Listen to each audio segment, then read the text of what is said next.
Well, hello, and welcome back for more Explore Tulsa. Stevie, did you do much fixing up to your first car? Not to my first car, but my second one, I really tricked it out with an L88 fiberglass Corvette hood scoop, 455 HO engine with a Holley double pumper, 4-barrel carb sitting on top of a high-rise little block. Okay, whoa, let me stop you right there. When it comes to custom cars, there's only one guy that speaks that kind of car lingo. Around Oklahoma and the world, you're talking about the legendary custom car builder himself, Darryl Starbird. One of my pet peeves in them days, especially, was I didn't like Japanese cars. I'd sit down at the table and there's 5 Japanese designers there and me. Well, it turned out to really be a pleasant deal because they were overcome and just flabbergasted on the idea that I got to build a whole car because they worked for the different Honda and Toyota and so forth. And they were a very small part of any part of the car, you know. So they were just amazed that I could do a whole car and actually call it my design. Well, the first car that really got me started on a national basis was a car called the Pearl, which was a 57 T-Bird. I took it to NHRA Nationals in Indianapolis at that time, or Detroit, to Detroit at that time. And it became the sweepstakes champion at that Detroit show. And while I was there, they also picked my shop as the Custom Car Shop of the Year, NHRA, National Hot Rod Association. And Carcraft magazine was there, and they got to know the editor there, and he actually took that car and put it on the cover and made a big deal out of it. And I took it to the Grand National Roadster Show in California, and it became sweepstakes champion there. It was top 10 of Rod and Custom magazine in 1960. Carcraft called it the Car of the Year. Motor Life magazine, Car of the Year. So in that era, right there, I become not only known nationally, I gained a real reputation nationally as a super builder, so to speak.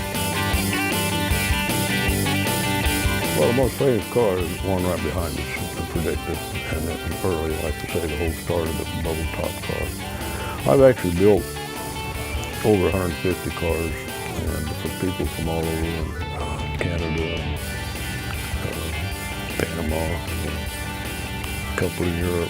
You know, I built cars for people over the years. But, and I built all types of cars, not just a bubble top car. You know, I built about every kind of car you can think of, actually.